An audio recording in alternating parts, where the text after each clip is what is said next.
مساء الخير وأهلا بكم إلى هذه الحلقة الجديدة من واشنطن أونلاين على نورث بريس. الكردية الإيرانية مهسا أميني تعيد إلى الواجهة الحديث عن شجاعة ودور الفتاة الكردية في الشرق الأوسط. هذا ما نبحثه في حلقة اليوم من واشنطن أونلاين، وضيوفي لهذه الحلقة هما السيد فرهاد رزائي الباحث غير المقيم في مشروع فيلوس الأمريكي، ينضم إلينا من واشنطن. أهلا وسهلا بك سيد فرهاد، شكرا لوجودك في حلقة اليوم من واشنطن أونلاين. سيد فرهاد، فتاة كردية إيرانية هي مهسا أميني قتلت على يد الشرطة في إيران، فأشعلت احتجاجات يعني يخرج فيها اليوم معظم أطياف الشعب الإيراني، ليس فقط الكرد في إيران. ما هي خصوصية أو ما هي نوعية التأثير الكردي السياسي في المجتمع الإيراني، وكيف تصف علاقة الكرد في إيران مع النظام الإيراني؟ Yes, first of all, we need to know that the Kurdish political parties are mostly operating outside of Iran. They're mostly located in the Iraqi Kurdistan, and they don't have any office inside the Kurdish areas in Iran. And this is because because of the repression of the Islamic Republic against Kurds and its brutal policy against Kurds. We still remember that the Islamic Republic murdered leaders of the Kurdish parties in Germany, including Sharaf Gandhi and other senior Kurdish officials. So because of that, they're not located inside Iran. They're operating outside Iran. They are located in Iraqi Kurdistan. Kurdish, their power and influence inside the Iranian Kurdish areas is a lot. They have a significant power over the Kurds inside Iran. But again, their presence is limited because of the regime's record of assassinating the leaders of the Kurdish political parties.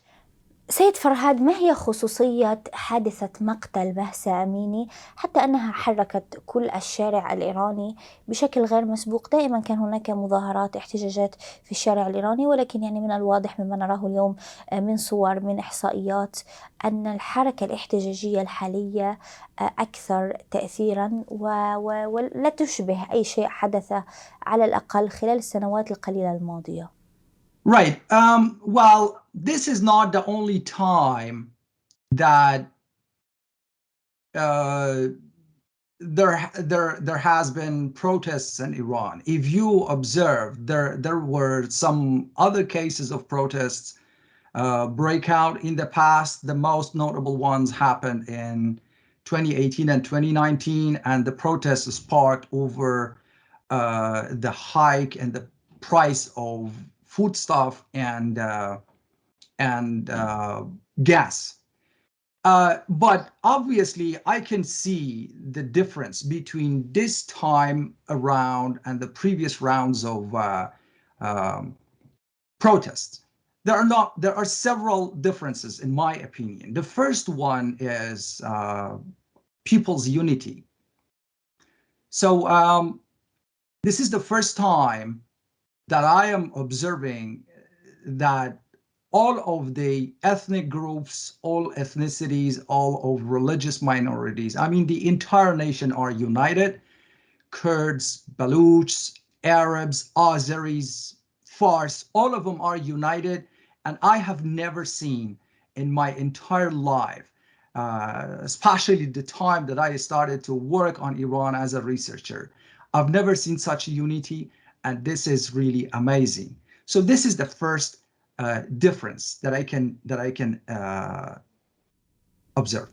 ماذا عن قدرة هذه الموجة من الاحتجاجات على إحداث تغيير حقيقي، تغيير ملموس على أرض الواقع في إيران؟ حركات احتجاجية كثيرة حدثت في الماضي في إيران، في دول أخرى في منطقة الشرق الأوسط، وانتهى الأمر باستمرار نفس الأنظمة، نفس أسلوب الحكم، بالسيطرة على الدول في منطقة الشرق الأوسط. هل من جديد قادر على إحداث تغيير، سواء تغيير في بنية وهيكلية النظام الحاكم في طهران أو سلوك هذا النظام؟ Well, definitely the first difference, as I just mentioned, is the people's unity, which you haven't observed in the past during the previous rounds of protests in Iran. In the past, the Islamic Republic was able to alienate different ethnic groups from each other, to drive a wedge between them. And for that, they were not able to do something meaningful against the Islamic Republic. So this is obviously the first meaningful difference between this time and the previous time. The second difference, in my opinion, is that the more the Islamic Republic uses brutal force, the wider uprisings become. So this is the second difference. In the past, when the Islamic Republic used brutal force, it could quell the unrest, and then after a few days or a couple of weeks, then people just returned back home and everything was calm. But this time around, the more the regime uses force, the more the unrest growing and spreading to the entire nation. So this is the second difference. Another difference, in my opinion, is that the people's goal this time around is to change the regime rather than changing its policies. As I just mentioned, in the past, Iran has seen larger scale protests over, let's say, failing standards of living, cuts in subsidies and water shortages, and etc. But the regime suppressed the protesters, killed them or imprisoned them. And again, the protests were over one single issue, and that was just like the hike in the price of foodstuff and gas. But this time around, the people's goal is different. They want to get rid of the Islamic Republic, and their ultimate goal is regime change. Another thing, which is really, really important, another difference, is that it's the feeling optimism. I mean, this is the first time that I am witnessing such a huge optimism after protests. I can see that the regime feels powerless and the Iranian people feel strong and powerful. I understand that for now it's just a little hard to assess what is going to happen moving forward, but I believe that the murder of Mahsa Amini and the way that the Iranian people, the Iranian society responded to her death, that will change the world's perspective towards Iran. And obviously it should change the world's Iran policy and the way that they are dealing with the Islamic Republic and with the Iranian officials.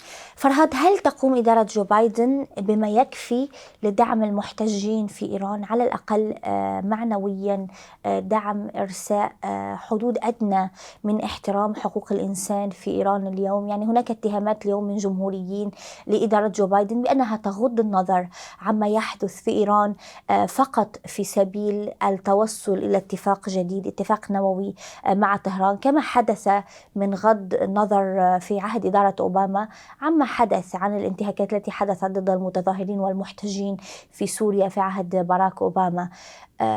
ما بإمكان إدارة جو بايدن فعله لحماية المتظاهرين على الأقل اليوم في شوارع إيران؟ ونعرف أن أعداد القتلى اليوم تزداد يوما بعد يوم مع استمرار هذه الاحتجاجات التي تواجهها الشرطة بكل ما تملك من قوة. This is a good question, Hadil. So far, the Biden administration sent mixed signals. Once they condemned the brutality of the Islamic Republic and backed the demonstrators, but at the same time, it was reported that the State Department sent message to Iran that they are willing to engage in direct talks with the Islamic Republic. I believe the Biden administration, if the Biden administration desires a foreign policy legacy, it should change course and it should shift to a new approach toward Iran. And this new approach, I believe, should entail a direct engagement with the opposition leaders and with pro-democracy groups and Iranian people rather than engaging with the Islamic Republic. Engagement with the Islamic Republic is useless. And so far, it failed completely. We know that Bill Clinton administration and Barack Obama administration tried it and they failed. Clinton administration and President Obama reached out to the regime. They were seeking dialogue. I remember Obama remained silent as the post-election protest in 2009 when it rose to a boiling point. It kept silent for almost 6 months because it was their notion that if the United States remained silent, it would lead Iran the Islamic Republic to stop accusing the United States that it had manipulated protesters.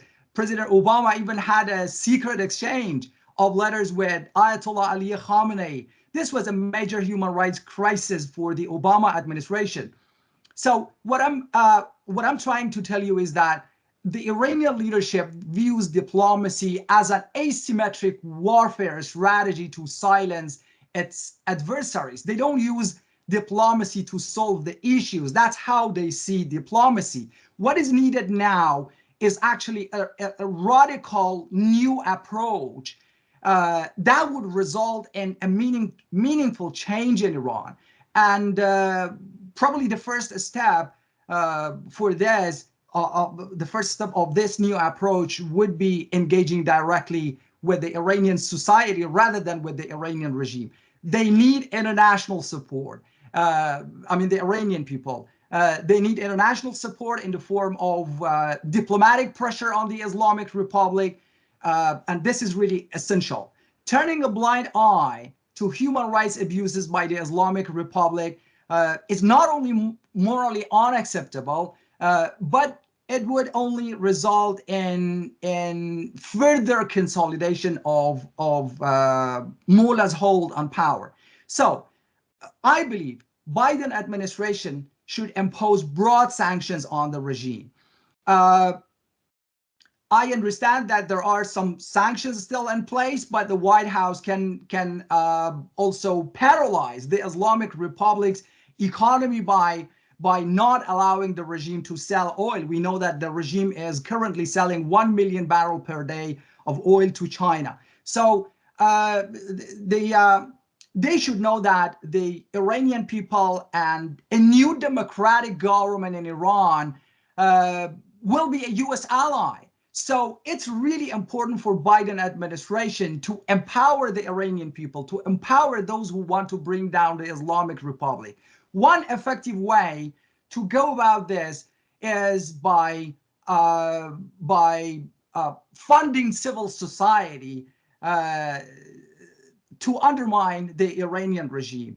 Probably Iranian people also need technological assistance and also sustained media attention. This is also important. So, in my opinion, defeating the regime's ability to switch off the internet is essential. Biden administration can help Iranians to overcome this problem. I was actually pleased with the Treasury Department's suspension of the sanctions regulation, which enabled the Tesla CEO, I forgot his name, Elon Musk, that enabled Elon Musk to activate satellite internet through Starlink in Iran. This is really important.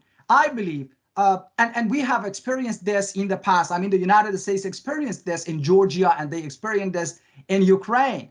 The West funded the pro-democracy groups in these two countries, which were really effective. I believe it can be effective in the case of Iran as well.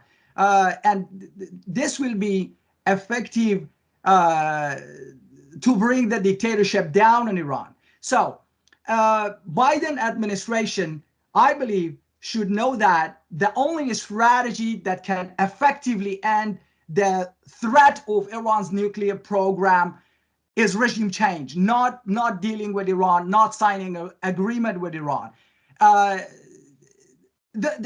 This is the only way to put an end, a permanent end to the nuclear threat of Iran. There is no other way around that the Islamic Republic can give up on trying to obtain nuclear weapon.